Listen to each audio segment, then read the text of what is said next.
নামটা মনে মনে থেকে যাব মরণ বন্ধু গো আমি সোহাগ রেখে যাব। এইবারে নতুন চমকটা ক্রমশ প্রকাশ্য। চমক তো ডেফিনেটলি আছে, একটা বড় চমক। তবে হ্যাঁ আছে সেটা, এবং ভিডিওতেও সেটা ছিল যে পুজোর সময়ই আসছে। আচ্ছা চমক তো আছে, কিন্তু এর পরের ইভেন্টটাতে বলবো সেই চমকটা। তোমার এই সাজের রহস্যটা কি? এই সাজের দেখো, শাড়ির তো কোনো রহস্য নেই, শাড়ি আমরা সবাই পরি, ভালোবাসি। সাদা রং আমার একটু বেশি পছন্দের, সেজন্য সাদা।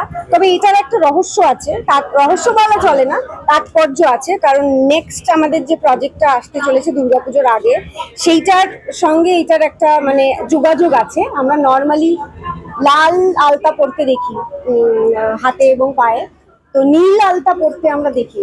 তো নীল আলতা পরেছি, এটার একটা কারণ আছে, কারণ এটার সঙ্গে যেটা বললাম পরের কাজটার একটা যোগ আছে। আর আজকে যে আপনি লাঞ্চ করেছে রুমের দর্শককে কি বলতে চান?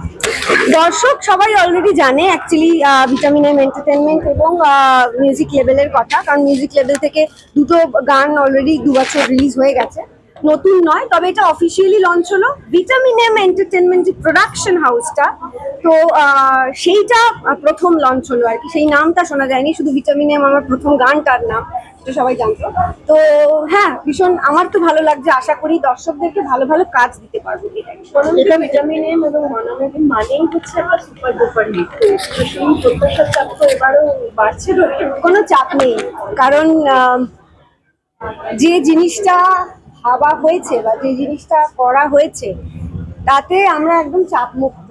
মানে আমি এখন কিছুই বলতে চাই না, আমার বলা বারণ আর কি। কিন্তু যেটা তৈরি হয়েছে না সেটা না, ছোট মুখে বড় কথা হয়ে যাবে। তোমরা যখন দেখবে বা পরের অ্যানাউন্সমেন্ট যখন আসবে তখনই দেখো যে জিনিসটা কি হয়েছে। কতদিন অপেক্ষা করা? পুজোর আগে, পুজোর ওই অ্যারাউন্ড মহালয়া বা পুজোর আগে। এখনো ডেট কিছু ফিক্স হয়নি, এডিটিং চলছে নয়, তো পুজোর আগে চলে আসবে। এই প্রোডাকশনে কি শুধু মিউজিক ভিডিও দেখতে হবে নাকি কোনো? আপাতত মিউজিক ভিডিওই দেখতে পাবো। আমার মিউজিক ভিডিও তো অ্যাকচুয়ালি শুধু মিউজিক ভিডিও হয় না, মিউজিক ভিডিও যেমন আইলোমা বাড়িতেও ছিল, একটা ফিল্মের মতো বলতে পারো। আমরা বলি যে 3 মিনিটের ছবি, 3 ঘন্টার ছবি 3 মিনিটে, তো ওটাও যেমন একটা ছবির মতন ছিল, এটা তো আরো বড় ছবির মতন ছেড়েই দাও। তো মিউজিক ভিডিও কিন্তু বলতে পারো মিউজিক্যাল ফিল্ম।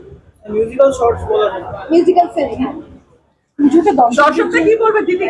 হ্যাঁ, দর্শকদের ওই একটাই বলবো যে সঙ্গে থাকুন। আশা করবো যে আপনাদের ভালো ভালো কাজ উপহার দিতে পারবো। Thank you.